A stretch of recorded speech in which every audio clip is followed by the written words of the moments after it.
Minicamp and OTA season's done, but we're still looking at the practice clips. And today we're looking at the Kansas City Chiefs and getting another look at Jalen Royals. We're going to watch him catch some balls, work through some drills and everything else. But before we dig in, you need to click that subscribe button right now. We're looking at practice from rookie camp to all the way to training camp. You want to see what your rookies are doing? It's right here. Those quarterback battles, those guys you're getting ready to draft in fantasy football. Click that button right now. Stop missing out. Training camp's here soon. You want to see what your player's doing. It's going to be here.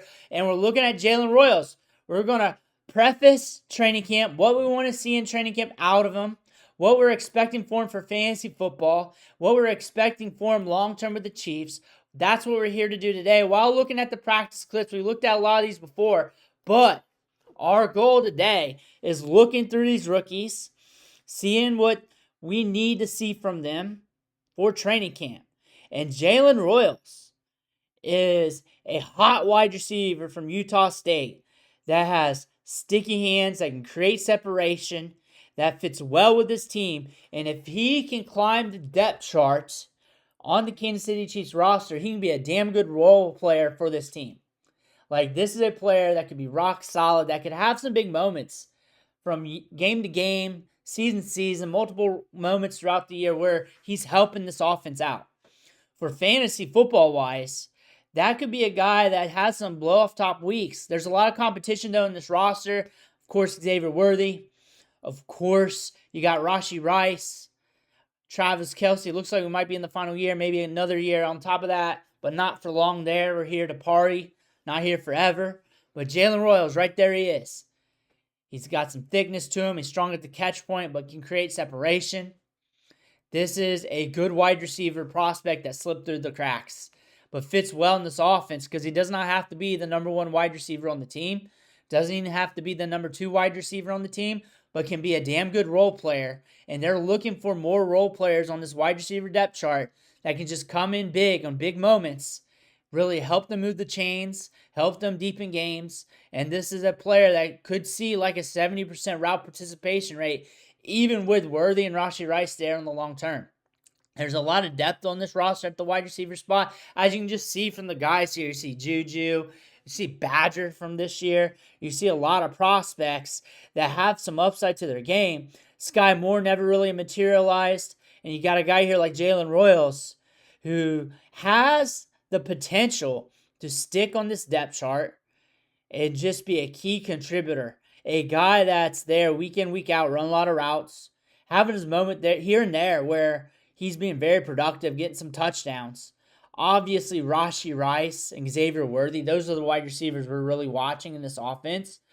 But when you're looking at a role player in an offense like the Chiefs, that is a player to pay attention to. If I'm a Chiefs fan, I'm loving that I got a talent like this in the fourth round. This is a wide receiver that probably should have went around earlier when you're looking at the talent to draft comp ratio. However, when you're looking at Jalen Royals for fantasy football, we know that there's competition here in the offense. A good money ball play, a good DFS play. For season-long leagues, a guy that you're playing in and out of your lineups. For Dynasty, really depends on how deep your rosters are. He is a guy that's going to be rostered in most leagues, unless it's a smaller league. He's a guy that you're going to be playing in and out of your lineups, just like any other format in your Dynasty leagues. Once he starts hitting, once he starts developing, if he starts developing to this roster, he'll be on the field to some capacity. But there's a lot of competition and a lot of good competition on this roster where the targets are going to spread around, but maybe not enough to him to be consistent for you in fantasy football. But the offense is so explosive, and they have big moments throughout the season where a player like this could have some impact weeks that could sneak up on you. And if you're looking for an ancillary player that could sneak up on you with some big weeks, this is one of them. This is one of them. Juju has some. It's hard to predict week to week because it's not going to be consistent workload, but the routes are going to be there, the opportunities are going to be there, the matchups are going to be there, and you got the quarterback there that can spread the love, that can give you good targets. What I want to see from him in training camp is I want to hear more buzz. I want to hear more from the coaching staff. I want to hear more from what he's doing in practice. I want to hear more from the joint practices, him cooking up some DBs. I want to see more of the drills. I think he's going to develop. I think during his rookie season, what I'm expecting of him be starting off his career off slow during the first few weeks of the season, and then it ramping up a little bit on the back end, and then we're getting a little bit more excited for the 2026 season. This is a wide receiver that has some good things on tape from Utah State. That you go throw that on, you're going to get excited about him. And he's got good quarterback play. He's got some upside. The draft capital is not really there, but the draft capital, though, doesn't really matter when you're talking about a role player here that could make a huge impact. That could make a damn good impact for this team. Patrick Mahomes is going to be better for him. Like, this is another player here that's going to help this team move the chains. Like, this was a steal in the draft. He's a steal in this year's draft.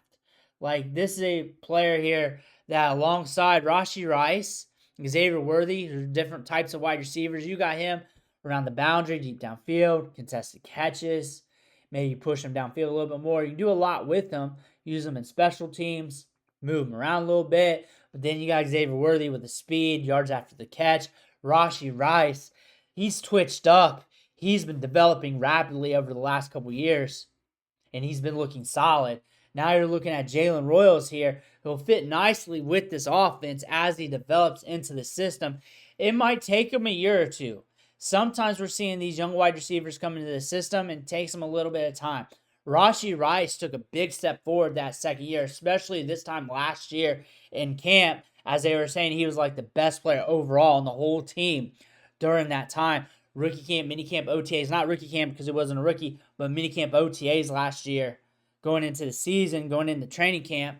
And now you're looking at Jalen Royals here as we got a ramp-up season this year, so he's developing into the system. Xavier Worthy had a little bit of a slow start, but cooked up in the season as well.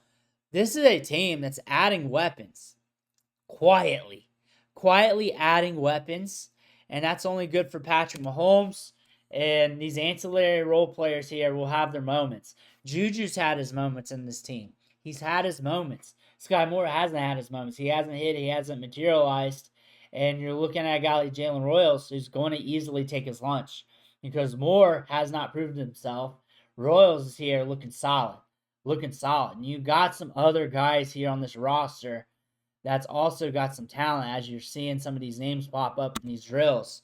For fantasy football in the long term, redraft-wise, he's kind of out of the scope right now. You're watching to see what he does throughout the season. He's going to be a waiver wire guy.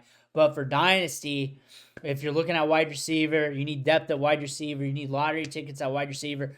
A good price, a good team. You know, the talent's there. Production is there from college. There's a lot of good things in his prospect profile. What really is going to push him is having Patrick Mahomes as his quarterback and the ability to see the field and maybe give you some moments where you can put him in lineups and maybe he can get you by. Maybe that's the week he hits. Maybe it's not the week he hits, but you can gamble on it. And the deeper the format, the more useful he'll be. There's some dynasty leagues I got where I'm starting like 6, 7 wide receivers. Some leagues I'm in, Devy leagues, where I got guys rostered that are barely in high school right now. So it really depends on the format you're in. However, if you're done with running back, you're zapped out at running back, you don't like the prospects that are on the board, you're liking Royals, and he's at a good price in rookie drafts, go ahead and pick him up. There's some talent here. Upside isn't super immense. There's a lot of talent here soaking up targets.